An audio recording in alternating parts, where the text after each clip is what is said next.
নজরে আবার এই স্টোন কিং টুলু মণ্ডল। শুধু স্টোন কিং নয়, একই সঙ্গে রোড কিংও ছিলেন এই টুলু মণ্ডল। পথশ্রী থেকে প্রধানমন্ত্রী গ্রাম সড়ক যোজনা বোর্ডের নিচে জলজল করছে টুলু মণ্ডলের ঠিকাদারি সংস্থার নাম। কাজ শেষের 5 মাসের মধ্যেই সেই রাস্তার অবস্থা তথৈবচ। দেখুন, পাথর, বালি, গরু পাচারের অভিযোগে টুলু মণ্ডলের নাম জড়িয়েছে আগেই, কিন্তু শয়ে শয়ে কোটি টাকার সম্পত্তির মালিক টুলু মণ্ডলের কীর্তি এখানেই শেষ নয়। বীরভূম জেলায় খোঁজ নিয়ে জানা গেল টুলু মণ্ডল শুধু সেখানকার স্টোন সম্রাট নয়, টুলু মণ্ডল রোড কিংও। রাস্তা তৈরির টেন্ডারে একচেটিয়া আধিপত্য ছিল টুলু মণ্ডলের সংস্থার। রাজ্য সরকারের প্রকল্প পথশ্রীতে তো বটেই, প্রধানমন্ত্রী গ্রাম সড়ক যোজনাতেও রাস্তা তৈরির টেন্ডার কার্যত পাকা ছিল টুলুর সংস্থার। এখনো রাস্তায় বোর্ডের নিচে জলজল করছে মণ্ডল স্টোন প্রোডাক্ট প্রাইভেট লিমিটেডের নাম। কোথাও প্রায় 3 কিলোমিটার রাস্তা, কোথাও 5.5 কিলোমিটারের বেশি রাস্তার বরাত পেয়েছিল টুলু মণ্ডলের ঠিকাদারি সংস্থা। একাধিক বোর্ডে যে তথ্য দেখা যাচ্ছে তাতে রাস্তা নির্মাণের তারিখ চলতি বছরের জানুয়ারি মাসের। প্রধানমন্ত্রী আবাস যোজনার যে বোর্ড রয়েছে তাতে তারিখ রয়েছে গত বছরের।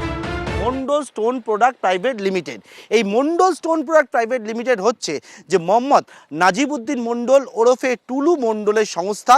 এবং এই মণ্ডল স্টোন প্রোডাক্ট প্রাইভেট লিমিটেড একেবারে পথশ্রী থেকে শুরু করে প্রধানমন্ত্রী গ্রাম সড়ক যোজনার রাস্তা তৈরিরও বরাত পেত। নির্মাণ বাবদ কোনোটায় খরচ প্রায় 2,57,00,000 টাকা, কোথাও আবার রাস্তা তৈরিতে খরচ প্রায় 1 কোটি টাকা। একের পর এক টেন্ডার যেত টুলুর পকেটে, কোটি কোটি টাকার ব্যাপার। কিন্তু কাজ আদৌ হয়েছে কি? আর রাস্তার অবস্থা ভালো নাই, কি দেখছেন? রাস্তা সব উঠে যাচ্ছে, সব উঠে যাচ্ছে পাথর। এটা কি বানিয়েছিল? এটা টুলু মণ্ডল টেন্ডার ছিল। গনপুর বাস স্ট্যান্ড থেকে 5.6 কিলোমিটার রাস্তা, সেটাও বানিয়েছিল মণ্ডল স্টোন প্রোডাক্ট প্রাইভেট লিমিটেড। কাজ শুরুর তারিখ হচ্ছে 2/1/2026 এবং যেমনটা জানা যাচ্ছে ফেব্রুয়ারি মাসের পর এই রাস্তার কাজ শুরু হয়েছিল। মার্চ মাস নাগাদ তৈরি হয়েছিল এই রাস্তা এবং তার কয়েক মাসের মধ্যেই অনেকেই বলছেন এবং দেখাও যাচ্ছে রাস্তার কি অবস্থা। জানি না, এগুলো জেলা পরিষদ থেকে তো কাজ হয়। এবার পথশ্রীর কাজ হচ্ছে আমার জিপিতে, এটুকু জানি। কিন্তু টেন্ডার হওয়া বা এই কাজ কে পাচ্ছেন, কে করছে, এই ব্যাপারে আমি অবগত নই একেবারে। তৃণমূল জামানায় রাস্তা তৈরির টেন্ডারে টুলুর এই একচেটিয়া আধিপত্যের কারণ কি? নেপথ্যে কি কোনো প্রভাবশালীর হাত? তা নিয়ে শুরু হয়েছে রাজনৈতিক তরজা। টেন্ডারে 3-4 জনের নাম দিল, নিজেরাই ঠিক করলো কে 3-4 জনের নাম দেবে। রেট কত হবে নিজেরাই ঠিক করলো, কত রেটে পাবে নিজেরাই ঠিক করলো, নিজেরাই দেখলো। অন্যজন কেউ টেন্ডার দিলে তার বাড়িতে থ্রেট যেত, ভয় দেখানো হতো। বীরভূম জেলাতে আমরা এখনো বলছি কেউ ভুল তথ্য দিলে হবে না। টুলুর মাথায় কাদের হাত ছিল? কাদের মদতে এই অগাধ সম্পত্তি করেছিলেন টুলু মণ্ডল? বিনিময়ে সেই প্রভাবশালীরা কি পেয়েছিলেন তা জানতে চাইছেন তদন্তকারীরা। পার্থপ্রতিম ঘোষের রিপোর্ট, এবিপি আনন্দ। দেখুন, একটা বিষয় নিশ্চিতভাবে বলা যায় যে যাতায়াতের রাস্তাটা দুর্নীতির রাস্তা দিয়ে তৈরি হয়েছিল, এ বিষয়ে কোনো সন্দেহ নেই। কিন্তু রবীন্দ্রনাথবাবু, যেটা বিস্ময়কর সেটা হচ্ছে, ধরুন রাস্তা তৈরির সরকারি বরাতটা কে পাবে সেটা টেন্ডারের মধ্যে দিয়ে ঠিক হয়। এবার এই টেন্ডার প্রক্রিয়ায় অংশগ্রহণ, আমি যতটুকু জানি সেটা তারাই পার্টিসিপেট করতে পারবে যাদের ট্রেড লাইসেন্স রয়েছে। এবার এই টুলু মণ্ডল মোহাম্মদ বাজার পঞ্চায়েতের তরফে কোনো ট্রেড লাইসেন্স ইস্যু করা হলো না। তারপর কোন জাদু বলে সে শুধু টেন্ডারে পার্টিসিপেট করলো না, যাবতীয় রাস্তা তৈরির বরাতটা পর্যন্ত পেয়ে গেল। একদমই একটা শাসকের আইন ছিল এখানে। এরা নিজেরা মনেই করতো যে ওরা যা পারে তাই করতে পারে। এবং এই ঘটনা থেকে না হলে টেন্ডারের অনেক প্রসেস আছে, সমস্ত কিছু যদি মেনে চলা যেত তাহলে এই ধরনের ঘটনা কখনো ঘটতো না। বস্তুতপক্ষে এই লোকগুলো একটা মাফিয়া ক্রিমিনাল, ওদিকে পুলিশ এবং এই পলিটিক্যাল অথরিটি, এদের সঙ্গে একটা নেক্সাসে গোটা ইকোসিস্টেমটা চলতো। যাকে যদি কাউকে টেন্ডারে কেউ যদি আসতো তাকে এমনভাবে ভয় দেখানো হতো, এটা আমি এদের যে মোডাস অপারেন্ডি সেটা থেকেই আমি বুঝতে পারছি। ভয় দেখানো হতো, তারা টেন্ডার থেকে চলে যেত। সুতরাং একা একজন পড়ে থাকতো এবং তখন দেখানো হতো ওই একাই আছে, আর কি করা যাবে, রাস্তার কাকে দেওয়া যাবে। অর্থাৎ গোটা ব্যাপারটা প্রথমেই চলে গেল একটা লোকের হাতে। এবং সেটা নিয়ে যদি কেউ কমপ্লেন করতে যেত যে আমাদের ওখানে টেন্ডার দিতে দিচ্ছে না, পুলিশ তাকে হুমকি দিত। কারণ পুলিশ এর মধ্যে তো পুলিশ প্রশাসন সাংঘাতিকভাবে যুক্ত ছিল। আজকে যদি তারা সমস্ত গন্ধ বর্ণ সব ছেড়ে দিতে চায় তা বললে তো হবে না। তারা এর সঙ্গে যুক্ত ছিল বলেই এটা এই এত বড় একটা ঘটনা ঘটছে, যেখানে 150 কোটি টাকা দিয়ে একটা মাথায় পাথর বোয়া লোক সে মেয়ের বিয়ে দিচ্ছে, আর পুলিশ প্রশাসন ওখানকার ডিস্ট্রিক্ট ম্যাজিস্ট্রেট সে জানে না আমার ঘরে 5টা টাকা যদি বেশি আসে পুলিশ সঙ্গে সঙ্গে ছুটে চলে আসবে, ইডি ছুটে চলে আসবে, আর ওর ঘরে 150 কোটি টাকার একটা মেয়ের বিয়ে দিচ্ছে সেইটা পুলিশ জানতে পারছে না। তার মানে তাদের সঙ্গে বিরাট যোগাযোগ ছিল।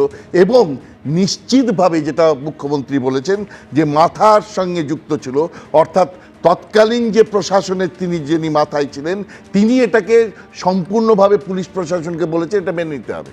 এবং মেনে নেওয়ার কারণ কি, নিশ্চিতভাবে ওই 75-25-এর মডেল চলতো, এবং মডেল চলতো বলতে ওই টাকাটা ওখানে চলে যেত। সুতরাং এদেরকে এই যে অবৈধ গোটা বিষয়টা করবার যে প্রশ্রয় এটা দিয়েছিল এই তৎকালীন যে রাজ্য প্রশাসন তখন তারাই, আর বিরোধী দল তাদেরকে তো মাথাই ছিল না, তাদের কিছু করবার ক্ষমতাই ছিল না। এই যে সুমন এত বারো করে বিরোধীদের স্বরের কথা বলছে, অম্বিকেশ মহাপাত্র একজন অধ্যাপক, একটা কার্টুন মুকুল টু ভ্যানিশ এই কথাটা দেখেছিল 13 বছর 1300 কেস নিয়ে ঘুরতে হয়েছে, এখনো তার সব কেসের মুক্তি হয়েছে কিনা জানি না। তাহলে এই যে ঘটনা, এই রকম ঘটনা একটা নয়, শিলাদিত্য সবার মধ্যে বললো তাকে কিভাবে অপমান করা হলো। একটা দাম নিয়ে প্রশ্ন তুলেছে, হ্যাঁ, একটা বাচ্চা মেয়ে, এখন তিনি আমরা দেখলাম কদিন আগে তিনি প্রেসিডেন্সি ইউনিভার্সিটিতে প্রশ্ন তুলেছিলেন বলে তাকে সঙ্গে সঙ্গে মুখ্যমন্ত্রী, হ্যাঁ তানিয়া ভরদ্বাজ সমস্ত ছেড়ে ছুড়ে দিয়ে, এই সাগরিকা ঘোষ ছিলেন তখন। তাহলে এই ধরনের বিরোধী স্বর, টুম্পা কয়াল মৌসুমীদের কি অবস্থা হয়েছিল আমরা জানি। তাহলে সব বিরোধী স্বর কিছু নেই, বিরোধী হচ্ছে পঞ্চায়েতের যে পঞ্চায়েত নিয়ে কথা হচ্ছে, আমরা চোখের সামনে দেখেছি বাচ্চা মেয়ের মাথার চুলের মুঠি ধরে রাস্তা দিয়ে টানতে টানতে নিয়ে যাচ্ছে, এই ঘটনা দেখতে হচ্ছে। মানে একেবারে এই ছবিও দেখতে হয়েছে যে পঞ্চায়েত নির্বাচনে বিরোধীদের নমিনেশন পর্যন্ত, তাহলে বিরোধী স্বর নেই, পুলিশ তাদের হয়ে কথা বলছে, উপর থেকে নিশ্চিতভাবে প্রশাসনের মাথায় যিনি বসে আছেন তিনি বলেছেন ওকে কিছু করা যাবে না, তার কারণ যদি লাখ কোটি টাকা ও কামায় তাহলে 75,000 কোটি টাকা এর ঘরে নিশ্চিত তার ঘরে আসবে। এই যে জায়গাটা আছে, এই ইকোসিস্টেমটাকে কে ভাঙবে যতক্ষণ না ক্ষমতার পরিবর্তন হবে। আজ পরিবর্তন হয়েছে, আজ এসব বোঝা যাচ্ছে, তখন তো বুঝবার চেষ্টাই করেনি কেউ। মানে এই জায়গা থেকে অনুব্রত মণ্ডলের সেই বক্তব্য মনে পড়ে যাচ্ছে যে তিনি বলেছিলেন উন্নয়ন রাস্তায় দাঁড়িয়ে আছে। আমি এখান থেকে বিমলদার কাছে আসব, মানে বিমলদার রাস্তার কাজে দুর্নীতি করার জন্য এমন মাথার হাত ছিল এই টুলু মণ্ডলের ওপর যে উন্নয়নই আর মাথা তুলে দাঁড়াতে পারেনি। ওই যে বলে একজন কবির কবিতা, দেখ মেলে তোর 3 নয়ন, রাস্তা জুড়ে খড়গ হাতে দাঁড়িয়ে আছে উন্নয়ন। ওই অনুব্রত মণ্ডল কেষ্টমণ্ডলের একটা কথার ভিত্তিতে কবি শঙ্কর ঘোষ লিখেছিলেন। আমি একটা কথা বলি, এটা অন্য দিকে আলোচনা করি। মাননীয় মুখ্যমন্ত্রী রিসেন্টলি একটা মন্তব্য করেছেন, এই যে গোটাটা একটা দুর্নীতির চক্র, তাতে আমাদের রাজকোষ থেকে কত ক্ষতি হয়েছে। এখনো পর্যন্ত অ্যাসেসমেন্ট পাওয়া যাচ্ছে 15,000 কোটি টাকা আমরা হারিয়েছি। 1500 কোটি নয়, 15,000 কোটি টাকা, যে রাজ্যে 8 লক্ষ কোটি টাকা, 8.5 লক্ষ কোটি টাকা লোন রেখে চলে গেছে মমতা ব্যানার্জি। একটা জেলার একটা জেলার কিছু সময়ের একটা হিসেব। তাহলে গোটা রাজ্যে বালি মাফিয়া যে বালি নিয়ে গেছে, কয়লা মাফিয়ারা যে কয়লা বেআইনিভাবে তুলেছে, সব যদি ধরা হয়, এবং তৃণমূলের নেতাকর্মীগুলো যেভাবে কোটি কোটি টাকার সব বাড়ি বানিয়েছে, সেই বাড়িগুলোকে যদি নিলাম করা হয়, তাহলে আমি আবার বলে দিচ্ছি 8 লক্ষ কোটি টাকার মধ্যে অন্তত 6 লক্ষ কোটি টাকা উঠে আসবে। এটা আমাদের একটা মানে রাফ অ্যাসেসমেন্ট, এটা অন্তত আমার পার্সোনাল অ্যাসেসমেন্ট। আমি একটা কথা বলি, এই যে দুর্নীতির চক্র, যেটা একটু আগে সুমন বলল যে তৃণমূল তো হেরে গেছে, তৃণমূলের ভয় যায়নি, তৃণমূলকে ভয় পাই না, তৃণমূলকে একদম ভয় পাই না, কিন্তু একটা জিনিসে ভয় আছে, এই ক্রিমিনালরা যেভাবে গোটা সিস্টেমটাকে ক্রিমিনালাইজ করে দিয়েছে, ওইটাকে স্যানিটাইজ করতে অনেকটা সময় লাগবে, এটাই আমাদের ভয়।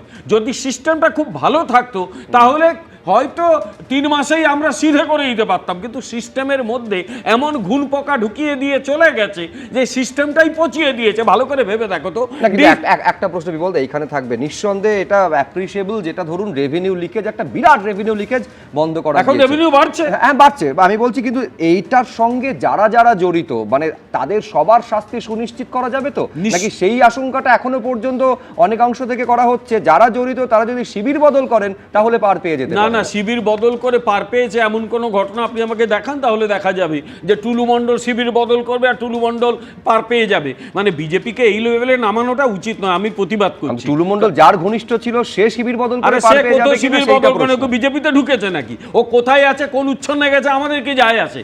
আইন চলছে, সে আইনটা তার মতো চলবে। ওই রকম লোককে কে দলে নিচ্ছে? আমি একটা কথা বলি, সেটা হচ্ছে আতঙ্কের জায়গাটা এই টুলু মণ্ডল কিন্তু ওই যে বিরাট সাম্রাজ্য তৈরি করছে। এই যে ডিসিআর ইস্যু হচ্ছে, যে ডিসিআর জাল ডিসিআর, যেখান থেকে লরিগুলো চলে যাচ্ছে, একটা পয়সা রেভিনিউ দিচ্ছে না সরকারকে, গোটা জায়গা থেকে হাজার হাজার কোটি টাকা উঠছে। এই টাকাটা টুলু মণ্ডল তার একার চেষ্টায় করেছে, একার চেষ্টায় সাম্রাজ্য বানিয়েছে। Am I to believe this? এর জন্যে অনেক বড় যোগাযোগ থাকে, এর জন্যে প্রশাসনের একটা অংশের যোগাযোগ থাকে, এর জন্যে একেবারে শীর্ষ রাজনৈতিক নেতৃত্ব, শীর্ষ প্রশাসনিক নেতৃত্বের মাথায় হাত না থাকলে এটা সম্ভব নয়। এইটা যদি আমি পরিষ্কার বলি যে এই ঘটনা ঘটেছে, কে দায়ী না দায়ী, কিন্তু তার চেয়েও বড় কথা তৎকালীন সরকার এই কাজটা করতে ব্যর্থ হয়েছেন, যে এই কাজগুলো তিনি বন্ধ করতে পারেননি। তাকে স্বীকার করতে হবে যে আপনি একজন ব্যর্থ মুখ্যমন্ত্রী, আপনি কিচ্ছু করতে পারেননি, আপনার চোখের সামনে অপরাধগুলো ঘটেছে।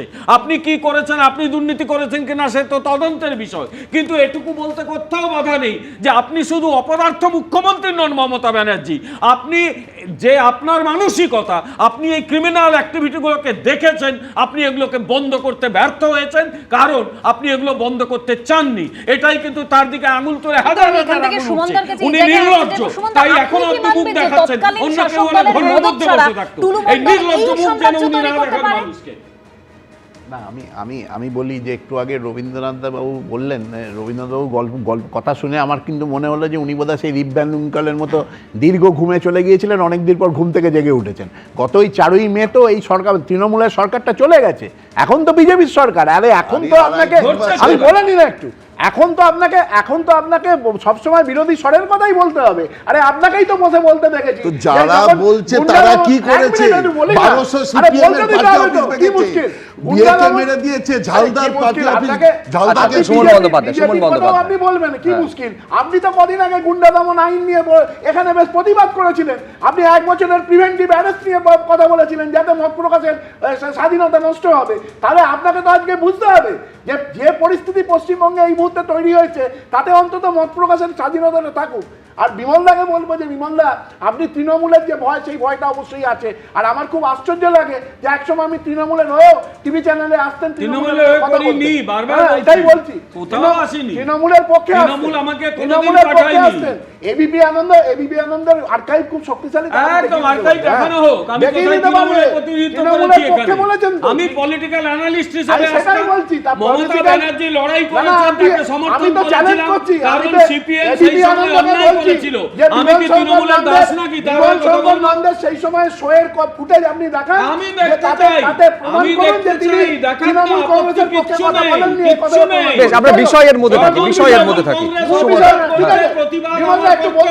বলতে দিন একটু। আপনি যে ঋণের কথা বললেন, রাজ্যের ঋণ, আপনি জানেন যে প্রধানমন্ত্রী যখন ওই মনমোহন সিং এর হাত থেকে বৈদেশিক ঋণটা ভার নিয়েছিলেন, তখন যে জায়গায় ঋণটা ছিল এখন এই মুহূর্তে 4 গুণ হয়ে গেছে। আমি একাধিক জায়গাতে বলছি যে কর্ণাটকে আপনি এই গুন্ডা ট্যাক্সের কথা বলছেন, কর্ণাটকের এই কদিন আগের নির্বাচন, যে নির্বাচনে বিজেপি হারলো, সেই সময় কর্ণাটকের ঠিকাদার অ্যাসোসিয়েশন থেকে প্রধানমন্ত্রীর কাছে চিঠি গিয়েছিলেন যে কোনো সরকারি কাজ করতে গেলে 40% কর নিতে হবে। কাকে ধরা হয়েছে? একটা লোককে অ্যারেস্ট করেছে, ওরা মিথ্যা কথা বলেছে, কাউকে অ্যারেস্ট করেছে আজ অবধি? কর্ণাটকে তো কংগ্রেস সরকার একটা বিজেপির লোককে অ্যারেস্ট করেছে। কর্ণাটকের সরকারটাই তো চ্যালেঞ্জ করছি তো, করুন। সরকারটাই তো আপনাদের চলে গেছে। আবার সরকার আসবে, সরকার আবার আসবে। মন্ডল একটু বলতে দিন, একটু টুলু মন্ডল নিয়ে এত কথা বলছেন, টুলু মন্ডলের বিরুদ্ধে অন্যায় করেছে, কঠোর ব্যবস্থা হোক, একেবারে কঠোর ব্যবস্থা। যে এই ধরনের 2 নম্বরই কাজ করতে পারে এবং এই ধরনের সম্পদ সৃষ্টি করতে পারে তাকে একদম মানে কি বলবো দৃষ্টান্তমূলক শাস্তি হোক। কিন্তু আপনি বলুন তো যে বিজেপি আমলে, মোদির আমলে যে সমস্ত বিমানবন্দরগুলো বেসরকারি ক্ষেত্রে তুলে দিয়েছিলেন সেগুলো সব অধিকাংশ আদানির কাছে গেছে কেন? প্রশ্নটা তো এটা নিয়ে উঠবে। একাধিক ক্যাগ রিপোর্ট থেকে শুরু করে রাফাল বিমান থেকে শুরু করে একাধিক ক্ষেত্রে এই ধরনের অভিযোগ আছে। ক্যাগের রিপোর্টে আমরা দেখেছি ক্যাগ রিপোর্টে দ্বারকা এক্সপ্রেসওয়ে কিভাবে তার খরচ বেড়েছে ক্রমাগত, সেগুলো তো ক্রমাগত বেরিয়েছে। আপনি আজকে যে ধরুন এই যে বিভিন্ন যে মানে সেই সময় যে দুষ্কর্ম মানে এখন ধারাবাহিকভাবে এই যে ধরুন ব্যাংক জালিয়াতিতে নরেন্দ্র মোদীর আমলে মানে বিজেপির আমলে ব্যাংক জালিয়াতি এটা কোন জায়গায় গেছে? হাজার কোটি টাকা। আজকে ধরুন আরে কি মুশকিল, মেহুল চোকসি যারা পালিয়েছে তাদের সম্পত্তি ক্রয় করে তার বেশি টাকা হয়ে গেছে। মেহুল চোকসি যা টাকা নিয়ে গেছিল তার বেশি টাকা আদায় করে নিয়েছে সরকার। আর নীরব মোদি ডাভোসের মঞ্চে নরেন্দ্র মোদির পেছনেই ভারতবর্ষের। বেশ, আমি বলছি একটা সিএজি রিপোর্টের কথা সুমন বন্দ্যোপাধ্যায় বললেন। এই কয়েকদিন আগে আমাদের রাজ্য বিধানসভায় যে সিএজি রিপোর্ট পেশ হয়েছে তাতে কিভাবে দুর্নীতি হয়েছে তার উল্লেখটা করলেও আমার ভালো লাগতো। কিন্তু আমি এখানে দর্শকদের সামনে রাখবো যে রাস্তা তৈরির জন্য টেন্ডার, এই টেন্ডারটা শুধু নিজের জেলাতে টুলু মণ্ডল পেয়েছে এমনটা নয়, এই একচেটিয়া আধিপত্য ভিন জেলাতেও পর্যন্ত টুলু মণ্ডল দেখিয়েছেন। এবং ভাবতে পারেন সেটা নিয়ে প্রতিবাদ করতে গেলে তাকে হুমকির মুখে পর্যন্ত পড়তে হয়েছিল, যিনি প্রতিবাদ করার সাহস দেখিয়েছিলেন। কি ঘটেছিল দেখুন এই প্রতিবেদনে। সরকারি প্রকল্পে রাস্তা তৈরির ঠিকাদারিও কি ছিল টুলু মণ্ডলের পকেট ভরানোর রাস্তা? একের পর এক রাস্তা তৈরি টেন্ডার যেভাবে টুলু মণ্ডলের পকেটে যেত তা দেখে এই প্রশ্ন তুলছেন অনেকেই। টুলু মণ্ডলের প্রভাব এতটাই ছিল যে শুধু বীরভূম নয়, পূর্ব মেদিনীপুরে অবধি ঠিকাদারির কাজ কার্যত নিয়ন্ত্রণ করতেন টুলু মণ্ডলই। তার বিরুদ্ধে প্রভাব খাটিয়ে বেআইনিভাবে সরকারি টেন্ডার হাতিয়ে নেবার অভিযোগ তুলেছেন পূর্ব মেদিনীপুরের এই ঠিকাদার। অফিসিয়ালি যে কাগজটা টেন্ডারে চায় তার অনেক কিছু কাগজ না থাকা সত্ত্বেও তাকে কাজটা পাইয়ে দেওয়া হলো টুলু মণ্ডল। পূর্ব মেদিনীপুরের এই ঠিকাদার দাবি করেছেন এগরা সহ পূর্ব মেদিনীপুরের একাধিক রাস্তার টেন্ডার পেতে আবেদন করেছিলেন তিনিও, কিন্তু রাজনৈতিক প্রভাব খাটিয়ে সেই সমস্ত বরাত পেয়ে যান টুলু মণ্ডল। টেন্ডার প্রক্রিয়ায় কারচুপির অভিযোগ তুলে হাইকোর্টের দ্বারস্থও হন এই ঠিকাদার। তার দাবি এরপরে অভিষেক বন্দ্যোপাধ্যায়ের অফিস থেকে তার ডাক পড়ে। আমি যখন কমপ্লেন করতে যাই আমাকে অভিষেক বাবুর অফিসে ডাকা হলো, আপনি কেসটা উইথড্র করে নেন। আমি হাইকোর্ট করেছিলাম, আমাকে যেভাবে চমকালো ধমকালো আমি ভয়ে এসে উইথড্র করে নিতে হলো। গত 5 বছরে আমার বিধানসভা এলাকাতে যা কাজ হয়েছে টেন্ডার এবং অন্যান্য বিষয়গুলোতে কখনো এই প্রক্রিয়ার মধ্যে বিধায়ক হিসেবে আমি ঢুকিনি। এটা পিওরলি সরকারি আধিকারিক এবং যারা টেন্ডার প্রসেস পরিচালনা করতেন তাদের দ্বারা এটা নির্বাচিত হতো, কে কাজ করবেন কে না কাজ করবেন, কিরকম কাজ করবেন, সেটা পিওরলি তাদের ব্যাপার ছিল। এগরার বিজেপি বিধায়ক দিব্যেন্দু অধিকারী জানিয়েছেন এ বিষয়ে পুলিশ তদন্ত করছে, কিছু বলার থাকলে বলবেন দলের মুখপাত্ররাই। রাজ্যে ক্ষমতার হাতবদল হওয়ার পর থেকেই বেপাত্তা টুলু মণ্ডল। দুর্গাপুরেও থমকে রয়েছে তার ঠিকাদারি সংস্থার বরাত পাওয়া একাধিক রাস্তার কাজ। বৃষ্টিতে ধুয়ে যাচ্ছে স্টোন চিপসের ডাস্ট, রাস্তার হাল ক্রমশ খারাপ হচ্ছে। দুর্গাপুরের শহরের একটা ইন্ডাস্ট্রিয়াল সেকশনের রোড 21 কোটি টাকা দিয়ে টেন্ডার নিয়েছেন, অথচ রোডটা এখনও ওইরকম ভগ্ন দশা হয়ে পড়ে আছে। তাহলে কারা টেন্ডার দিলেন? যখন টেন্ডার বিড করছে তখন তারা টেকনিক্যাল বিড খোলেন, তাহলে তো এগুলো পরীক্ষা নিরীক্ষা করে দেখা উচিত। আগে সরকার যে কাজ করেছে যে কোনো ফাইল খুলবেন, সেই ফাইলে এই জন্য দুর্নীতি করেছে। কাঁকসা ব্লকের আমলাজোড়া পঞ্চায়েতেও একটি রাস্তা তৈরির বরাত পেয়েছে টুলু মণ্ডলের ঠিকাদারি সংস্থা। পেভার ব্লকের রাস্তা তৈরির সেই কাজও এখন বন্ধ রয়েছে। বহুদিন ধরে থেমেই আছে কাজ। তার মানে যখন থেকে জানতে পেরেছে যে টুলু মণ্ডল তার বিরুদ্ধে তদন্ত শুরু হয়েছে তখন থেকে তাকেও পাওয়া যাচ্ছে না, আর তাদের যারা কাজ করতো তাদেরকেও পাওয়া যাচ্ছে না। আসানসোল দুর্গাপুর ডেভেলপমেন্ট অথরিটির তরফে জানানো হয়েছে টুলু মণ্ডল না থাকলেও কাজ শেষ করতে কোনো অসুবিধা হবে না। অন্য একজনকে পাওয়ার অফ অ্যাটর্নি দিয়েছে, তিনি রাস্তার কাজ দেখভাল করছেন। ঋত্বিক প্রধান ও মনোজ বন্দ্যোপাধ্যায়ের রিপোর্ট, এবিপি আনন্দ। মানে সলিলদা, আপনি প্রতিবেদনে শুনলেন যে পূর্ব মেদিনীপুরের আরেক ঠিকাদার তিনি প্রতিবাদ করতে গিয়েছিলেন, কিন্তু টুলু মণ্ডলের এতটাই প্রভাব ছিল যে তাকে হুমকি পর্যন্ত শুনতে হয়েছিল, এরকম পরিস্থিতি। জায়গাটা হচ্ছে এখানে যে তদন্ত করা হচ্ছে, শুধু সেই তদন্ত টুলু মণ্ডল আর তার আত্মীয়দের মধ্যে সীমাবদ্ধ থাকবে না তো? কারণ টুলু মণ্ডলের এই যে একাধিপত্য, এই যে আধিপত্য বিভিন্ন জায়গায় ছড়িয়ে, সেটা তো তার একার পক্ষে নয়, অনেকে জড়িত রয়েছে। সর্বোচ্চ জায়গা থেকে যদি মাথায় হাত না থাকে এগরা চলে যেতে পারে বীরভূম থেকে, সম্ভব। হ্যাঁ সলিলদা, দেখো এটা পুরো রাজকোষ লুট করেছে, রাজ্যের সম্পদকে ডাকাতি করেছে, 80টার উপরে ঠিকাদারি পেয়েছে, ঠিকা পেয়েছে। খালি বীরভূম নয়, পশ্চিম মেদিনীপুর, এই পূর্ব মেদিনীপুর, এগরা, পূর্ব বর্ধমান, পশ্চিম বর্ধমানে ADD, Asansol Durgapur development authority, ওখানে পর্যন্ত মেরেছে। খালি তাই না, তুমি যেখানে আইনে তুমি বলো এই তো অভিষেক ব্যানার্জি ক্যামাস্ট্রিট থেকে, এগুলো কন্ট্রোল করতো কে? তদানীন্তন মুখ্যমন্ত্রী আর তার ভাইপো, তারা পুরোটা কন্ট্রোল করতো। প্রধানমন্ত্রী সড়ক যোজনা ঠিকা দিয়েছে,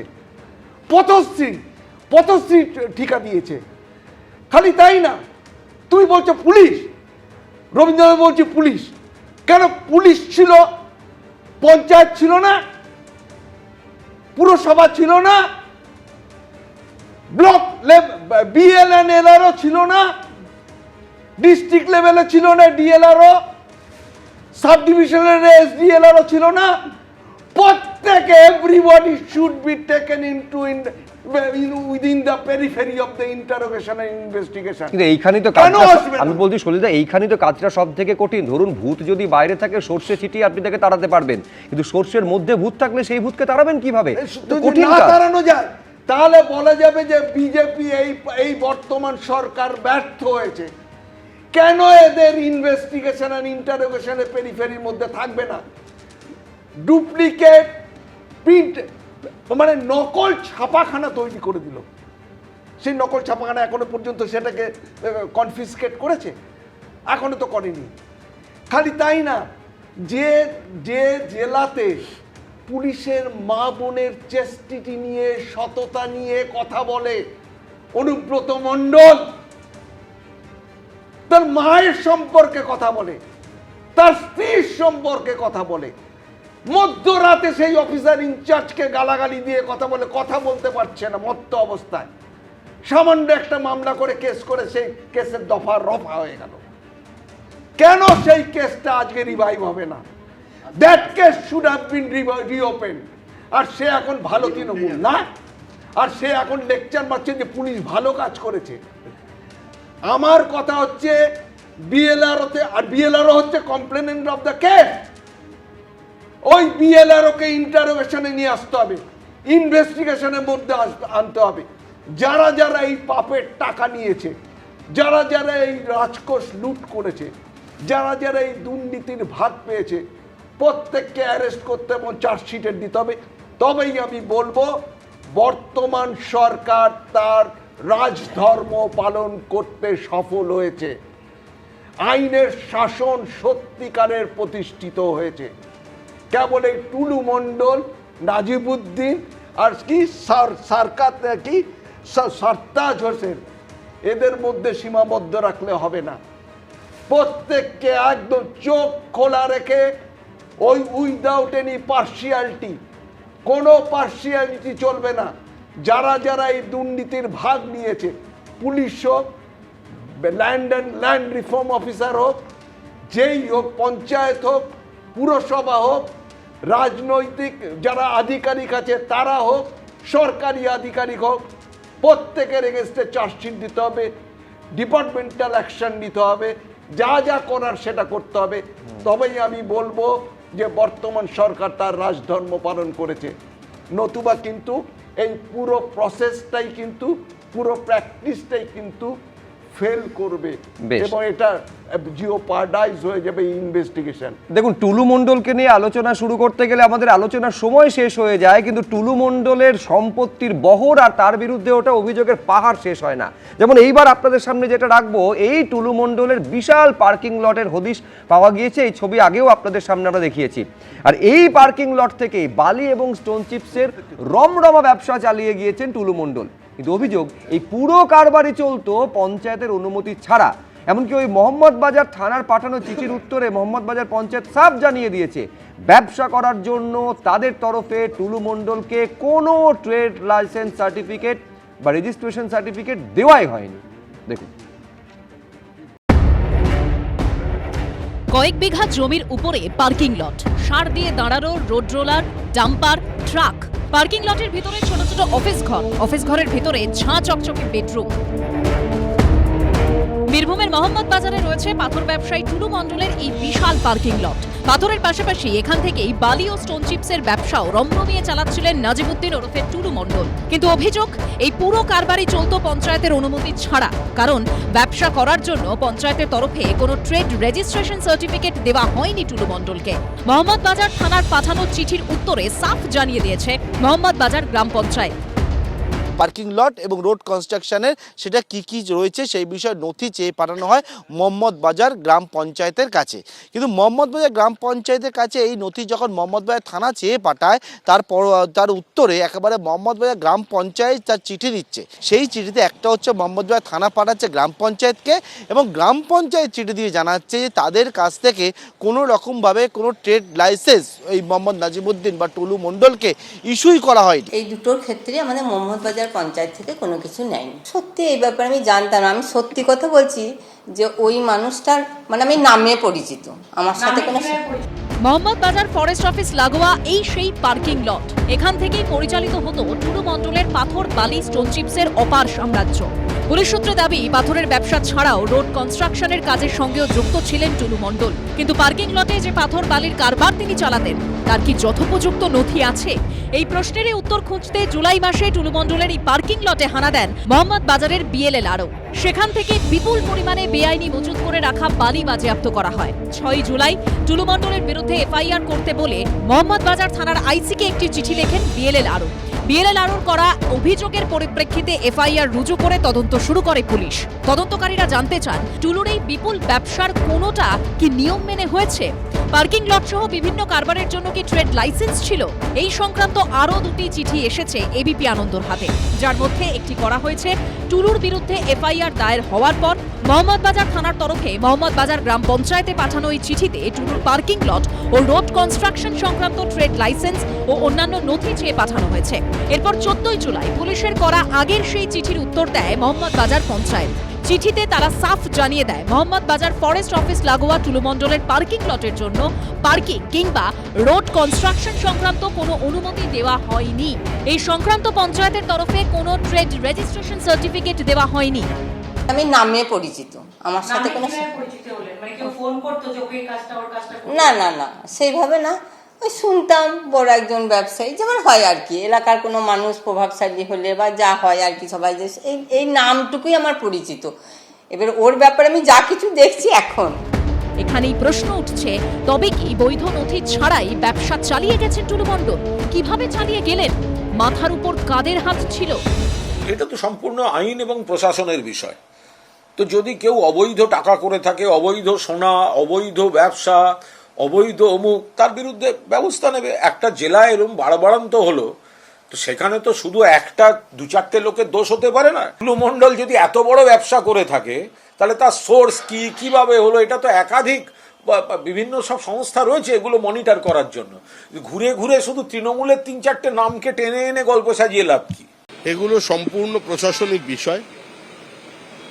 এ নিয়ে যা করবার পশ্চিমবঙ্গ রাজ্য সরকার করবে, এ নিয়ে আমাদের কোনো বক্তব্য নেই। এই সরকার আইন মেনে, আইনের পথে হেঁটে যদি কেউ অপরাধ করে থাকেন তাকে শাস্তি দেবে। আর কতদূর ছড়িয়ে এই দুর্নীতির শিকড় তদন্ত করে দেখছে পুলিশ। পার্থপ্রতিম ঘোষ, রঞ্জিত সাউ ও সন্দীপ সরকারের রিপোর্ট, এবিপি আনন্দ। মানে রবীন্দ্রনাথবাবু ভাবতে পারছেন পঞ্চায়েত প্রধান যা বলছেন যে এই টুলু মণ্ডলের এতটাই প্রভাব ছিল যে বিনা ট্রেড লাইসেন্সে এরকম ভাবে ব্যবসা চালিয়ে যেত, এরকম তার রমরমা কারবার, মানে এই অভিযোগ যদি সত্যি হয় তাহলে তো দুর্নীতির কোনো মাপকাঠি থাকবে না। দুর্নীতির মাপকাঠি তো নেই, মানে যদি ওই তৃণমূলের যে মানে বোধ ভালো তৃণমূল, খারাপ তৃণমূল, কালো তৃণমূল সবকে যদি ধরে নেওয়া হয় এবং প্রত্যেকের 10% বা 20%কে বাদ দিয়ে, তাহলে আমি সমর্থকদের কথা বলছি, তাদের যদি বাদ দিয়ে দেওয়া হয় তাহলে এদের প্রত্যেকে যারা পদাধিকারী ছিলেন তাদের প্রত্যেকের ঘরে হানা দিলে ওই রকম 50 কোটি 60 কোটি টাকা পাওয়া যাবে, একদম পরিষ্কার। এটা হচ্ছে এই গোটা সরকারটাই চলতো দুর্নীতির উপরে। পঞ্চায়েত প্রধানকে টুলু মণ্ডল বসাতো, টুলু মণ্ডল পঞ্চায়েত প্রধান কোনো সিদ্ধান্ত নিলে টুলু মণ্ডলের কাছ থেকে আগে পারমিশন নিত, এইটা হচ্ছে ঘটনা। এবং টুলু মণ্ডল যখন তাকে পারমিশন দিয়ে বলতো এবার এটা করো, তখন সে করতো। অর্থাৎ এই যে ক্রিমিনালগুলো গোটা জায়গায়, মানে শুধু এখানে নয়, আপনি যদি অন্যদিকে যান, মানে শেখ শাহজাহান যা করেছে, জাহাঙ্গীর যা করেছে, সেলিম যা করেছে, জয়ন্ত সিং যা করেছে, এদের সবারকে যদি আপনি দেখেন তাহলে এরা যা করত তা হচ্ছে তারা নিজেরা রাজ চালাতো এবং তারপরে লেজিটিমাইজ করতো। মানে এই পঞ্চায়েত পুরসভা এগুলো তো ধরুন লোকাল অ্যাডমিনিস্ট্রেশন, মানে অ্যাডমিনিস্ট্রেশন রাজটা ছিল টুলু মণ্ডলের হাতে। হ্যাঁ, এরা প্রক্সি ছিল, এরা একটা কাগজ নিয়ে আসতো, তাতে তারা স্ট্যাম্প দিয়ে সই করে দিত, এবং সেই যদি সেটা না করতো তখনই তার রুদ্রমূর্তি দেখতো। এবং নিশ্চিতভাবে এই যে ইকোসিস্টেমটা, তো কুণালবাবু বলছেন যে তৃণমূলের দিকে কেন, তৃণমূলের হাতেই তো প্রশাসন ছিল। প্রশাসনের লোকগুলোকে যদি কন্ট্রোল করতে না পেরে থাকে তার দায়িত্ব প্রশাসনকেই নিতে হবে। এবং যিনি তার মাথায় বসে থাকতেন, মমতা বন্দ্যোপাধ্যায়, একসময় 5টা না 7টা বিভাগের মন্ত্রী ছিলেন, সুতরাং তিনি মুখ্যমন্ত্রী ছাড়াও এতগুলো ডিপার্টমেন্টের মন্ত্রী ছিলেন, তো তাকে দায়িত্ব নিতে হবে না? পুলিশ মন্ত্রী ছিলেন, তো প্রশাসন কি করছে সেটা তিনি দেখবেন না? এত বড় একটা চুরি হচ্ছে এবং সেই ব্যাপারে তার কাছে কোনো গোয়েন্দা ইন্টেলিজেন্স নেই, তাহলে এই যদি দেশের অবস্থা হয়, তাহলে একটা পঞ্চায়েত প্রধান তো সামান্য একটা মানুষ, তাকে যতক্ষণ পর্যন্ত টুলু মণ্ডল না বলবে ততক্ষণ পর্যন্ত তার এগোনোর ক্ষমতা নাই। শুধু এটা তো আমরা টুলু মণ্ডলকে দেখছি, টুলু মণ্ডলের হাত ধরে অলরেডি পাচার হয়ে গেছে হয়তো অন্ততপক্ষে 15 থেকে 20 হাজার কোটি টাকা। এরকম যদি এই শেখ শাহজাহান, জয়ন্ত সিং, জাহাঙ্গীর, সেলিম, এদের উত্তর দিনাজপুর ইত্যাদি সব জায়গায় যাওয়া হয়, তাহলে ওই বিমল যেটা বলল সেটা একদম ঠিক। গোটা পশ্চিমবঙ্গের অন্ততপক্ষে আমারও ধারণা 4 থেকে 5 লাখ কোটি টাকা উঠে আসবে, এবং সেইগুলো কি করে উদ্ধার করা যায় সেইটা এই সরকারকে ভাবা দরকার, যে যত তাড়াতাড়ি আইনি ব্যাপারটা মিটিয়ে এগুলোকে ফ্রিজ করে, এগুলোকে বাজার সিজ করে, তারপরে আইনের মাধ্যমে এই টাকাগুলোকে আবার রাজস্বের একেবারে এবং যারা এই আমি বলছি ম্যাল প্র্যাকটিসের সঙ্গে যারা জড়িত সবার শাস্তিও কিন্তু সমানভাবে সুনিশ্চিত করতে হবে। দেখুন, সিন্ডিকেট থেকে তোলাবাজির কথা হচ্ছিল, যেটা টুলু মণ্ডল একেবারে কার্যত একটা শিল্পে পরিণত করেছিল তার ক্ষমতায়। এই সিন্ডিকেট এবং তোলাবাজি নিয়ে অত্যন্ত গুরুত্বপূর্ণ আজকে ফের বার্তা দিয়েছেন শ্রমিক ভট্টাচার্য। এইখানে দর্শকদের সামনে রাখবো, এই বার্তাটা কিন্তু দলীয় কর্মীদের একাংশকে তিনি দিয়েছেন, অর্থাৎ বিজেপির কর্মীদের একাংশকে তিনি দিয়েছেন, হুঁশিয়ারি দিয়েছেন যে এই সব যদি কেউ করে তাহলে পার্টি রেয়াত করবে না। কিন্তু প্রশ্ন যেটা উঠছে সেটা হচ্ছে, কেন রাজ্য বিজেপির সভাপতিকে বারবার এই একই বার্তা দিতে হচ্ছে? দেখুন,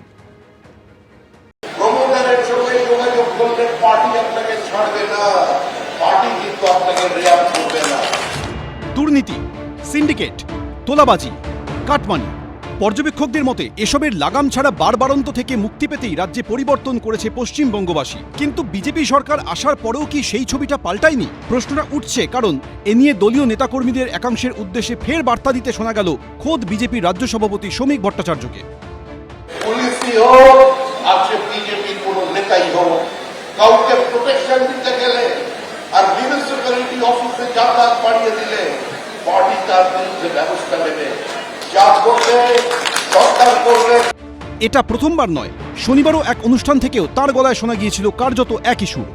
এখন যে কোনো জায়গায় কোম্পানি খুলতে গেলে আপনি নিজেই নিজের ইট কিনতে পারবেন, সিমেন্ট কিনতে পারবেন, বালি কিনতে পারবেন। কেউ যদি যায় ফোন করার ব্যবস্থা আছে, ফোন করবেন, দেখবেন হয় সে সেখান থেকে চলে গেছে, না হলে লকআপের ভিতরে ঢুকে গেছে। এই ব্যবস্থা আমরা অন্তত করতে পেরেছি, কিন্তু সর্বত্র করতে পারা গেছে এটা এ কথা বললে মিথ্যাচার করা হবে, করতে পারিনি।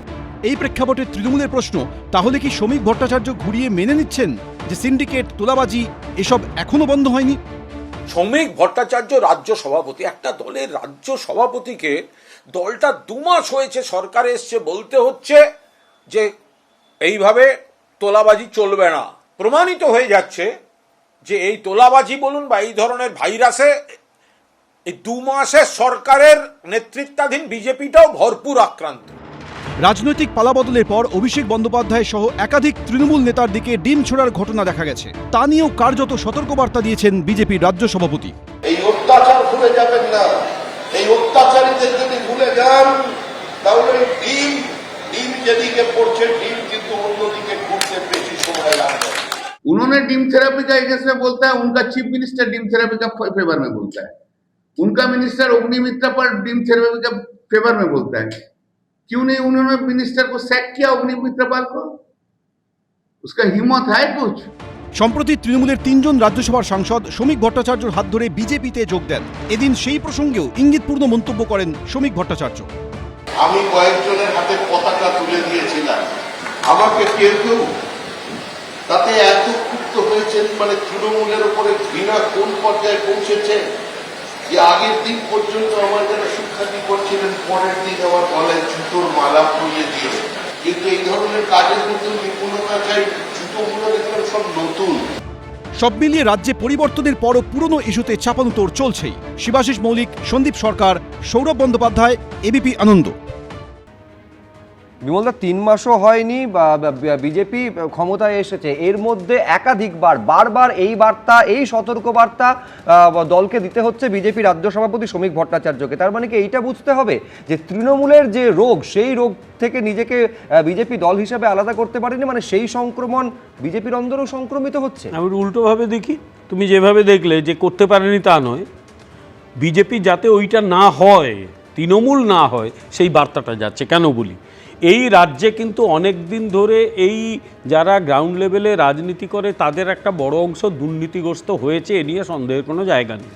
আমি বারবার কেন বাম আমলের কথা বলি, অনেক বাম আমাকে গালিগালাজ করে, কিন্তু বাস্তবটা হচ্ছে বাম আমলে এই যে পঞ্চায়েত দখল করার প্রবণতা ঘটেছিল, পুরসভা মারপিট করে দখল করতো, তার কারণ তো একটাই, পঞ্চায়েত বা পুরসভায় যে টাকাগুলো আসে তার ওপর একচ্ছত্র আধিপত্য স্থাপন করা, যার জন্য পঞ্চায়েত মারপিট করে জিততো, তার জন্য পুরসভা মারামারি করতো এবং জিততো, কাউকে ওখানে বিরোধী থাকতে দেবো না, এই কাণ্ডটি করতো। অর্থই অনর্থের মূল। একদম ঠিক, ওরা যেখানে শেষ করেছিল তৃণমূল তার 5 গুণ বদমাইশি শুরু করলো, একটাও বিরোধী থাকতে দেবো না। যদি বিরোধী থাকো, বাড়াবাড়ি করো, তাহলে ওই ঝালদা পুরসভায় কি করতে হয়, পুলিশকে দিয়ে করিয়ে দিত। ফলে তৃণমূল এই কাজটা করতো, কারণ মিডল অ্যান্ড লোয়ার র্যাঙ্কের যারা ওই পার্টি কর্মী, তারা গোটাটা দুর্নীতিতে নিমজ্জিত হয়েছিল। তারা কেন হয়েছিল? কারণ আপার লেভেলের যারা কর্মী এবং প্রশাসন, সরকার যারা চালাতো, তারা ইন্টেলিজেন্স দিত এবং আমার স্থির বিশ্বাস তারা এর ভাগ পেত। ফলে গোটাটা একটা দুর্নীতি চোর, তার সিন্ডিকেট, এই সিন্ডিকেটটা তৃণমূল কংগ্রেস চালিয়ে গেছে। ভারতীয় জনতা পার্টি পশ্চিমবঙ্গে কিন্তু কখনো ক্ষমতায় আসেনি। এই জায়গা থেকে দিলীপ ঘোষ তিনিও সতর্ক বার্তা দিয়েছেন যে আমাদের বহু নেতা আছেন যারা নতুন মধুতে আসক্ত হয়ে যাচ্ছেন, কিন্তু পার্টিও নজর রেখেছে। দলের একাংশকে এভাবেই সতর্ক বার্তা দিলেন পঞ্চায়েত মন্ত্রী ও বিজেপির প্রাক্তন রাজ্য সভাপতি দিলীপ ঘোষ। দেখুন,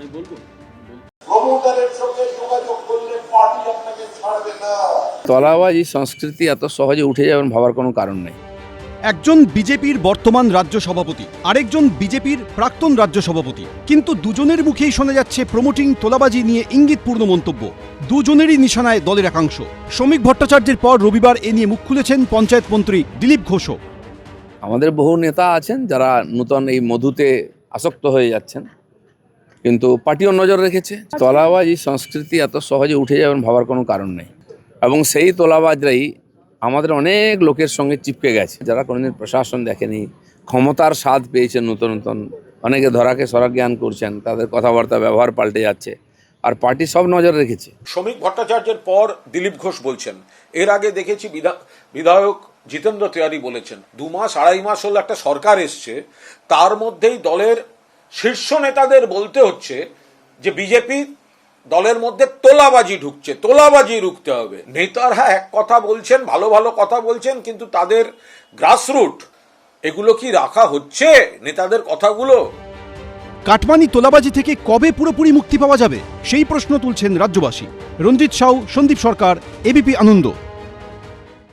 সুমন দা, এই নিউ নর্মালে প্র্যাকটিক্যালি ওই অতীত ভ্রমণটা ধারাবাহিকভাবে চলছে এবং এখানে তৃণমূল কংগ্রেসের সরকার যেটা গত 4ই মে চলে গেছে, সেই সরকারের সমালোচনা তীব্রভাবে হচ্ছে। দেখুন, এটা অন্তত শ্রমিক ভট্টাচার্যকে আমি ধন্যবাদ জানাবো যে শ্রমিক ভট্টাচার্য পরপর 2বার অন্তত এই যে তোলাবাজির সঙ্গে যে বিজেপিরও যোগাযোগ আছে, বিজেপি তোলাবাজি যে সরানো যায়নি এই কথাটা তিনি অন্তত স্বীকার করেছেন। ফলে বিজেপির সভাপতি যে কথাটা বলেছেন সেটা নিশ্চয়ই বিজেপির রাজ্যের তরফ থেকে এই যে তৃণমূলের সময় যেভাবে তোলাবাজির একেবারে বারবারন্ত ছিল, একটা বাড়ি করতে গেলেও যেভাবে তোলা দিতে হতো, সেই জায়গায় বিজেপি একেবারে যাতে তাদের দলের লোকজন যাতে এই জায়গায় ছড়িয়ে না পড়ে সেজন্য প্রথম থেকে হালটা ধরছে। আমি তো তোলাবাজির একাধিক উদাহরণ দিলাম। আরে আপনার এই কদিন আগে জামুরিয়ার বিজেপি বিধায়ক জিতেন্দ্র তিওয়ারি তিনি কি বলেছেন যে 15 বছরে তৃণমূল যত না গুন্ডা তৈরি করেছে 2 মাসে আমাদের গুন্ডারা আরো বেশি করছে। অর্থাৎ তার হিসেবে ইসিএল এর কোয়ার্টার দখল তৃণমূলীরা করতো নাকি তৃণমূলী গুন্ডারা করতো মাসে 4টে করে, আর এরা সপ্তাহে 4টে করে জোয়ার করতে শুরু করেছে।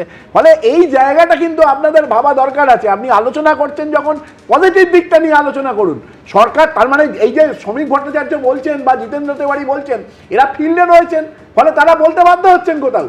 এই যে কথাটা বলছেন না বারবার ধরে, আপনি ধরুন এই যে একাধিক মন্দিরের দান বাক্স থেকে চুরি হচ্ছে, সেই চুরিটা কিন্তু বিজেপি শাসিত রাজ্যগুলোতে হচ্ছে।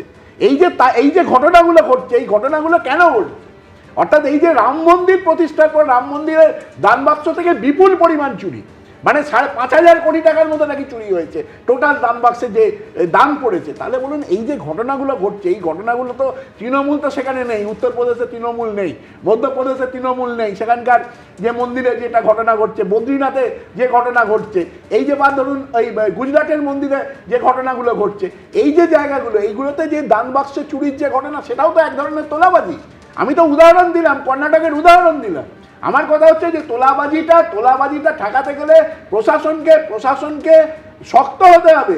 তোলাবাজি নিয়ে রাজনীতি করলে হবে না। আপনি তোলাবাজি সুমনদা কোথাও গিয়ে যে মানে দলের রাশটা আপনি বলছেন তো যে সভাপতি, বিজেপি রাজ্য সভাপতি তারা ফিল্ডে রয়েছেন, তাই জন্য তারা বলছেন এরকম ভাবে কথা বলছেন, তার মানে দলের রাশটা কোথাও কি তাদের হাতে আছে? যদি এই একইভাবে দলের রাশ প্রাক্তন মুখ্যমন্ত্রীর হাতে থাকতো তাহলে প্রকাশ্য মিটিং এ বলতে হচ্ছে তো, আপনি এটা ভাবুন, প্রকাশ্য মিটিং এ বলতে হচ্ছে রাশ নেই বলে এই বার্তাটা তিনি দিচ্ছেন। আরে তারপর আবার ভালো তৃণমূল হয়ে যাচ্ছে, যাদের আবার শুনলাম তারা আবার ভালো তৃণমূল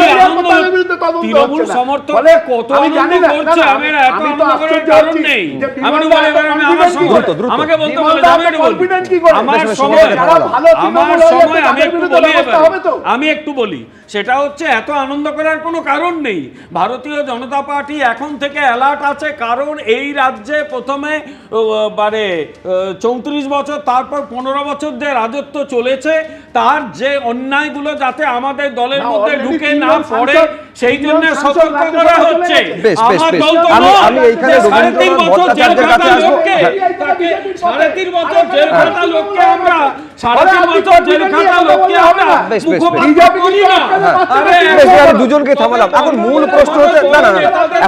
প্রশ্ন হচ্ছে এই ধরনের অভিযোগের ক্ষেত্রে সব থেকে শুরুতে যেটা দরকার সেটা অভিযোগ আসা মাত্রই যেন রং না দেখে ব্যবস্থা প্রশাসনের তরফে নেওয়া হয়। আমি বলছি এই বার্তার পর প্রশাসনের তরফে সেই ব্যবস্থাগুলো নেওয়া হবে যখনই যে কোনো অভিযোগ আসুক না কেন। সলিলদা, দেখো, প্রশাসনের মানে এই তোমার ধরো এক্সটর্শন, এটা কিন্তু আমার কাছেও খবর এসছে কোনো জায়গায় কিন্তু আবার তোলাতুলি শুরু হয়ে গেছে। কারণ আমাদের মানুষের সঙ্গে ঘুরি, মানুষের সঙ্গে বেড়াতে যাই, মর্নিং ওয়াক করি, গল্প করি, আড্ডা মারি, রাস্তায় যাই, বন্ধুবান্ধব রয়েছে, শুনে এটা শুরু হয়ে গেছে। প্রশাসন কিন্তু প্রশাসনের মতনই আছে। তুমি তো একটা কথা জানো, দেখো, এর থেকে চরম সত্য আর কিছু নেই। পুলিশ কার, শাসক যার, পুলিশ তার, পরিষ্কার একদম। চট করে কোনো কমপ্লেন নিতে চাইবে না, রিসিভ করবে না। দেখো তোমাকে কিন্তু রিলিজিয়াসলি এই অভিযোগগুলো নিতে হবে, কেসটাকে রেজিস্টার করতে হবে। যদি কেস রেজিস্টার না করো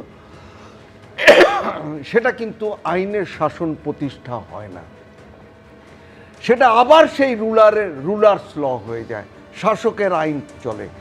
তারপরে আমি জিজ্ঞেস করব ওই তোমার ওই নেতা যে আছে, লোকাল নেতা যে আছে বা মণ্ডল সভাপতি যে আছে, তাকে আমি জিজ্ঞেস করবো এরকম কি করা দরকার। এখন সে যদি তার বেনিফিশিয়ারি হয়, সবাই তো আর শ্রমিক ভট্টাচার্য নয়, সুতরাং সে যদি তার সে বললো যে ঠিক আছে ডেকে একটু ধমকে টমকে দিন, ব্যাস আর কেস টেস করার দরকার নেই। সুতরাং এটা কিন্তু চলবে। এটার এগেনস্টে যদি ড্রাস্টিক্যালি যদি এখন থেকে যে নেতৃত্ব যেটা করছে সেটা কিন্তু খুব অ্যাপ্রিসিয়েট করার মতো। আবারও বার্তা দিয়েছেন শ্রমিক ভট্টাচার্য অন্য একটি ইস্যুতে, সেটা হলো কয়েকদিন আগেই তৃণমূল প্রধানের ইস্তফার পরেই কামারহাটিতে পুরো বোর্ড ঠিক করে ফেলেছিলেন স্থানীয় বিজেপি নেতৃত্ব। সম্প্রতি আবার কলকাতার প্রাক্তন তৃণমূল কাউন্সিলরের অফিসে দেখা যায় বিজেপি নেত্রীকে, জানিয়ে জল্পনা চলছিলই। এরই মধ্যে আজ দলীয় নেতাদের উদ্দেশ্যে সতর্কবাণী শোনালেন বিজেপি রাজ্য সভাপতি। কি বলেছেন তিনি, দেখুন এই প্রতিবেদন। কয়েক মাস পরই কলকাতা পুরসভার ভোট, তারপরই নির্বাচন রাজ্যের বাকি পুরসভাগুলোতে। এর মধ্যে কোথাও তৃণমূলের পুরো চেয়ারম্যান ইস্তফা দিতেই নিজেদের মতো বোর্ড গঠন করেছে স্থানীয় বিজেপি নেতৃত্ব। আবার কোথাও তৃণমূলের প্রাক্তন কাউন্সিলরের অফিসে বিজেপি নেত্রীর উপস্থিতি উস্কে দিয়েছে জল্পনা। এই আবহে রবিবার ইঙ্গিতপূর্ণ মন্তব্য শোনা গেল বিজেপির রাজ্য সভাপতির গলায়। কেউ কেউ নিজেদের স্বঘোষিত কাউন্সিলর করে ফেলেছেন এলাকায় এলাকায়। কয়েকদিন আগে উত্তর চব্বিশ পরগনার কামারহাটি পুরসভার প্রধানের পদ থেকে ইস্তফা দেন তৃণমূল নেতা গোপাল সাহা। এরপরই অভিযোগ ওঠে রাজ্য নেতৃত্বকে না জানিয়েই কামারহাটির স্থানীয় বিজেপি নেতৃত্ব নিজেদের মতো করে পুরো বোর্ড গঠন করে নেয়। পুরপ্রধান করা হয় নির্দল কাউন্সিলর সুশান্ত চট্টোপাধ্যায়কে, যিনি আবার সম্পর্কে রাজ্য বিজেপির সাধারণ সম্পাদক লকেট চট্টোপাধ্যায়ের ভাই। এ নিয়ে হুঁশিয়ারি দিতে শোনা গিয়েছিল খোদ রাজ্য বিজেপির সভাপতিকে। যারা কামারহাটি থেকে এসেছেন জানাবেন আজকে বিকেল 4টের মধ্যে অমিতাভ চক্রবর্তীর কাছে কিসের ভিত্তিতে আজকে এই প্রচার হচ্ছে কামারহাটিতে যে বিজেপি ওখানে মিউনিসিপ্যালিটির বোর্ড গঠন করেছে। এখানে সরকার এবং দল আলাদা। সম্প্রতি কলকাতা পুরসভার 54 নম্বর ওয়ার্ডের এই ছবি ভাইরাল হয়। যে ঘরটি দেখা যাচ্ছে সেটি কলকাতা পুরসভার 54 নম্বর ওয়ার্ডের প্রাক্তন তৃণমূল কাউন্সিলর এবং প্রাক্তন মেয়র পরিষদ আমিরুদ্দিন ববির অফিস। ভাইরাল ভিডিওতে দেখা যায় সেখানে দলবল নিয়ে পৌঁছে যান বিজেপি নেত্রী প্রিয়াঙ্কা টিব্রেওয়াল। এই ছবি সামনে আসার পরেই জল্পনা শুরু হয়েছে। আমিও ছিলাম না, ওইখানে গিয়ে বলেছে আমার এত বড় অফিস আছে, আমাকে এই এলাকাতে একটা অফিস করিয়ে দিন। আমি কিন্তু বিজেপিতে জয়েন কোনোভাবে করছি না, না কোনো রকম ব্যাপার আছে। আমাকে লোকজন খবর দিয়েছিল জোর জবরদস্তি করে কেউ ওনার থেকে ওই অফিসটা উনি নিয়েছেন কার থেকে, তো সেটাই আমি ওদের কাছে কথা বলতে গিয়েছিলাম। যারা ওনাকে অফিস দিয়েছিলেন আমি ওনাদের বললাম যে যদি আপনার কাছে এক্সট্রা আরো জায়গা আছে তাহলে ভাড়াই দিন আমাকে। আমি যতদিন রাজনীতিতে আছি বিজেপি করেছি, বিজেপি করব। ইতিমধ্যেই তৃণমূলের একাধিক সদ্য প্রাক্তন কাউন্সিলরের বিজেপিতে যাওয়ার জল্পনা তৈরি হয়েছে। এই আবহে ফের মুখ খুলেছেন শ্রমিক ভট্টাচার্য। বিজেপি তৃণমূলীকরণ হয় না, হতে পারে না, হলে সেটার বিজেপি থাকবে না। সুতরাং এটা কোনোদিন হবেই না। কেউ কেউ নিজেদের স্বঘোষিত কাউন্সিলর করে ফেলেছেন এলাকায় এলাকায়। উনি অনেক রকম কথা বলছেন, আমরা দেখতে পাচ্ছি যেটার কোনো প্রতিফলন কিন্তু বাস্তবে হচ্ছে না। উনি অনেক কথা বলছেন, ডিম ছোড়া নিয়েও বলেছেন, আবার ওরা তোলাবাজি করছে বিজেপির লোকেরা সেটাও বলেছেন, কিন্তু বাস্তবে কিন্তু তার প্রতিফলন নেই। বলা আর ইমপ্লিমেন্ট করার মধ্যে তো পার্থক্য থাকে। ওনার কথা ওনার কর্মীরা শুনছে তো দেখতে বুঝে উঠতে পারছে না। বিধানসভা ভোটের পর সবার নজর আপাতত মিনি বিধানসভা অর্থাৎ কলকাতা পুরসভার ভোটের দিকে। অর্ণব মুখোপাধ্যায়, শিবাশিস মৌলিক, অনির্বাণ বিশ্বাস, এবিপি আনন্দ। রবীন্দ্রবাবু, এই যে 3 মাসের মধ্যে বারবার দলকে বার্তা দিতে হচ্ছে শ্রমিক ভট্টাচার্যকে, এইটা আপনাকে রাজ্যের নাগরিক হিসাবে উদ্বিগ্ন করছে নাকি স্বস্তি দিচ্ছে এইটা ভেবে যে সমস্যাকে গোড়াতে মেরে ফেলার চেষ্টা করছেন দলের রাজ্য সভাপতি, যে দল এই মুহূর্তে সরকারে রয়েছে? না, এটা খুব ভালো বার্তা যে শ্রমিক ভট্টাচার্য নিজের হাতে রাশটাকে রাখতে চাইছেন, কিন্তু আমি একই সঙ্গে পাশাপাশি বলবো ঘটনাটা কিন্তু খুবই গভীরে যাচ্ছে। দেখুন, কদিন আগে যাদবপুরের এমএলএ সম্বন্ধে অভিযোগ সরাসরি মুখ্যমন্ত্রীর দরবারে গিয়ে প্রকাশ করে এসছেন একজন। তিনি কাগজপত্র নিয়ে গিয়ে তিনি নিয়েছেন, মুখ্যমন্ত্রী সেই অভিযোগ গ্রহণ করেছেন। আমরা দেখতে পাচ্ছি যে টেকনিশিয়ান স্টুডিওতে নতুনভাবে আবার টাকা তোলার নাকি কাজ শুরু হয়েছে। যে অফিস থেকে যেভাবে কাজ হতো ঠিক সেই অফিস থেকে যিনি দায়িত্বে আছেন তিনিও এমএলএ, তিনিও আবার নাকি শুরু করে দিয়েছেন। আমার সবচেয়ে ইয়ে হয়েছে, অভিজ্ঞতা হলো, আমাকে ফোন করে কিছুদিন আগে এমএসএমইর একজন এন্টারপ্রিনিউয়ার, তার যথেষ্ট মানে সম্পত্তির অধিকারী, তিনি আমাকে বলছেন, এবং তিনি পদাধিকারীও, আমি কোন ইয়েতে তাতে আমি বলবো না, তিনি বলছেন, আমি দেখেছিলাম, আমি একটা রেস্টুরেন্টে তাকে মিট করেছিলাম যখন তৃণমূল জমানাতে চলছে, তিনি বারবার করে বিজেপি আনবার কথা বলেছিলেন। তিনি আমাকে ফোন করে বলছেন, এই জন্য আমরা বিজেপি এনেছিলাম। বলুন তো, ওনার সঙ্গে শ্রমিক ভট্টাচার্যর ফোন কানেকশন আছে। উনি শ্রমিক ভট্টাচার্য যদি দেখেন, শোনেন, তাহলে উনি নিশ্চয়ই বুঝতে পারবেন কোন জায়গা থেকে ওনার কাছে মেসেজ গেছিল, এবং মেসেজ যাওয়ার পরে উনি দায়িত্ব নিয়ে সেই প্রশাসনে বার্তা পাঠিয়েছিলেন। প্রশাসন তাকে কি বললো সেটা শুনে আমি অবাক হয়ে গেলাম। প্রশাসন সেই লোকটিকেও ধরে নিয়ে এসছে, এবং ধরে নিয়ে এসে বলেছে যে আপনারা তো তৃণমূল আমলেও দিতেন, তাহলে এখন দিতে আপত্তি করছেন কেন? এই যদি বার্তা হয়, অর্থাৎ শ্রমিক ভট্টাচার্য কত দূর যেতে পারবেন আমি বুঝতে পারছি। তার ঘরে পেনের রাশি থাকতে পারে, তিনি পয়সা কড়ি সংক্রান্ত কোনো ব্যাপারে সৎ মানুষ, তো তিনি নিজেকে সতের আলোকে দেখতে পাচ্ছেন। তিনি তো একটা জিনিস প্রতি মুহূর্তে গিয়ে পুলিশের প্রশাসনের তদন্ত করে। আমি বলছি, নিঃসন্দেহে একটা যে দলের একটা অংশের মধ্যে এই বিচ্যুতি রয়েছে সেটা অস্বীকার করছে না শ্রমিক ভট্টাচার্য, সেটারই সংশোধনের কথা বলছেন, এবং সেটা বাস্তবে কতটা করতে পারবেন তিনি এবং তার দলের নেতৃত্ব, নিঃসন্দেহে তো সেদিকে আমাদের নজর রাখতেই হবে। আমি খুব দ্রুত বিমলদার কাছে আসতে চাইবো। এই জায়গা থেকে শীর্ষ নেতৃত্ব বিমলদা বার্তা দিচ্ছে, কিন্তু নিচুতলা পর্যন্ত পৌঁছবে তো? না, অবশ্যই পৌঁছবে। তা কেন পৌঁছবে না? আমরা বারবার সতর্ক করে দিচ্ছি, পার্টির ডিভিয়েশন আমরা সহ্য করব না। দেখো, একটা কথা বলি, এই দলগুলো প্রত্যেকটা মানুষকে দিয়ে তৈরি, কোনো রোবট দিয়ে তৈরি নয়, বা এমন মানুষ দিয়ে তৈরি নয় প্রত্যেক দিন গঙ্গা জলে চান করে গঙ্গা জল পান করে। আরে সবাই তো এই সমাজের মানুষ। দীর্ঘদিন ধরে একটা সিস্টেম খারাপ হয়েছিল, কিছু লোকের টেন্ডেন্সি থাকতে পারে সেই সিস্টেমে নিজেকে মিশিয়ে দেওয়ার। এই জন্যই বারবার সাবধান করা। এবং আবার আমি বলছি, দলটা বিজেপি এবং তৃণমূলের আমলে যে তোলাবাজির সাম্রাজ্য চলছিল, আমরা সেটা চলতে দেব না। বেশ, চলতে দেব না বলছেন, কিন্তু বিষয়টা হচ্ছে প্রচুর প্রত্যাশা নিয়ে বিজেপিকে ক্ষমতায় নিয়ে এসেছে রাজ্যের মানুষ। এবারে সেই প্রত্যাশার বাস্তবায়ন কিভাবে হয় সে তো সময় বলবে। আপাতত আলোচনার জন্য সময় আমাদের এই পর্যন্তই। সব খবরের জন্য আপনাদের চোখ থাকুক এবিপি আনন্দে।